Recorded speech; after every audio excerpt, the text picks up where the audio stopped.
নিরামিষের দিনে সেদ্ধ ভাত আর কিছু ভাজার রেসিপি দিলাম। সব সময় তেল মশলা ভালো লাগে না, তাই ভেন্ডিকে সুতো দিয়ে এইভাবে বেঁধে দিলে ভেন্ডিগুলো ঘাঁটা হবে না, সুন্দরভাবে আমার ভাতে সেদ্ধ হয়ে যাবে। সুতো দিয়ে বেঁধে ফেলে দিলাম। কুঁদরিগুলোর শক্ত মাথাগুলো কেটে ওগুলোকে একটা ন্যাকড়ায় বেঁধে পরিষ্কার কাপড়ে বেঁধে ভাতে ফেলে দিলাম। কিছু আলু ছাড়িয়ে রেখেছি, পটলগুলোর খোসা ছাড়িয়ে পটলগুলোকে ভাতে ফেলে এভাবে খোসা ছাড়িয়ে দিলে মাখাতে ভালো সুবিধা হয়।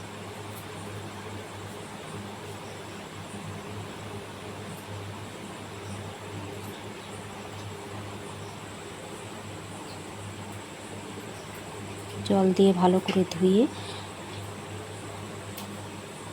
আর ভাতে ফেলে দিলাম। আলু, পটল, কুঁদরি আর ভেন্ডি। কিছু ভাজার জন্য কুঁদরি কেটে নিলাম চাকা চাকা করে।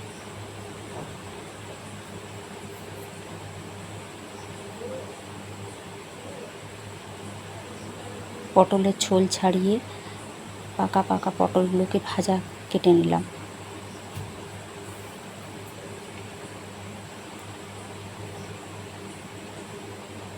কড়াই জল দিয়ে কুঁদরিগুলো একটু সেদ্ধ করে নিলাম। পরিমাণ মতো নুন, একটু হলুদ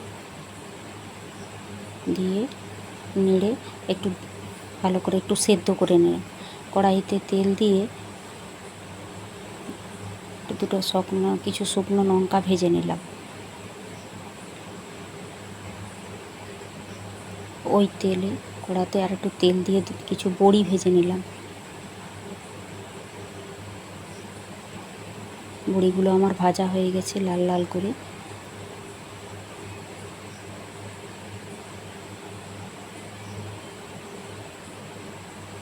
ওই তেলেই কুঁদরি দিয়ে কুঁদরিগুলো একটু ভাজা ভাজা করে নিলাম।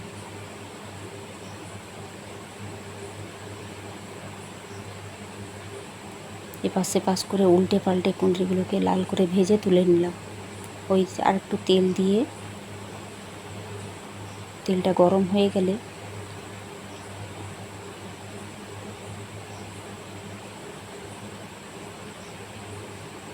নেড়ে তেলটা গরম হয়ে গেলে ওই তেলেই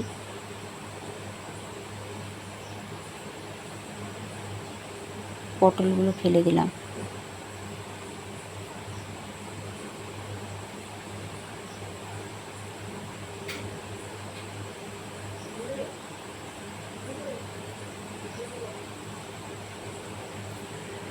পটলগুলোতে আমার নুন মাখানো ছিল, তাই একটু সামান্য হলুদ দিলাম। নেড়ে চেড়ে ওগুলোকে ভালো করে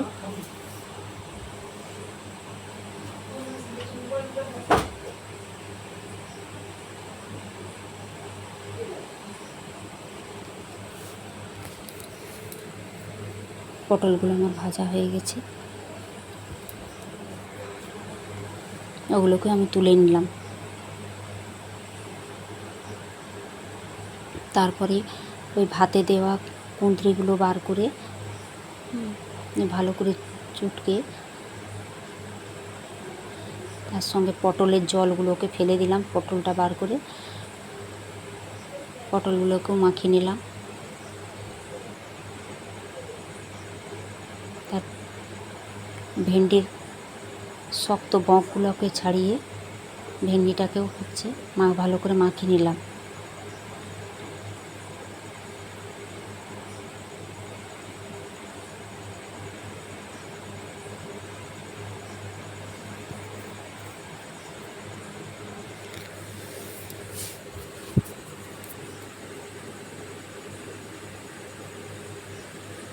সেদ্ধ আলুটাকে বার করে আলুটাকে মাখিয়ে নিলাম।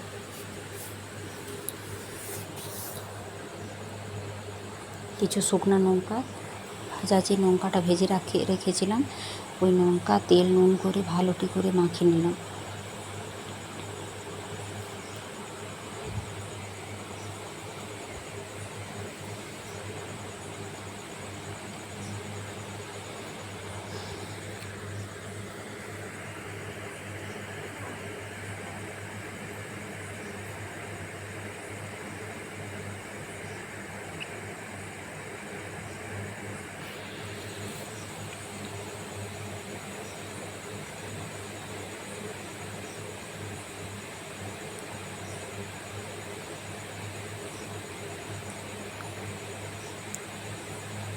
আমার আলুটা ভালো করে লাল করে আমার মাখানো হয়ে গেল।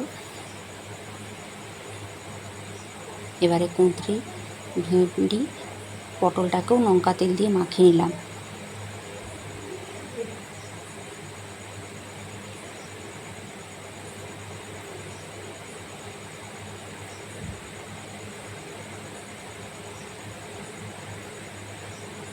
তারপর একটা থালি সাজালাম নিরামিষের দিনে। আলু ভাজা, কুঁদরি ভাজা, পটল ভাজা, আলু ভাতে, কিছু বড়ি ভাজা, পটল ভাতে, কুঁদরি ভাজা, পটল ভাজা, ভেন্ডি ভাতে, লেবু, কাঁচা লঙ্কা, একটু ঘি দিয়ে দিয়েছিলাম।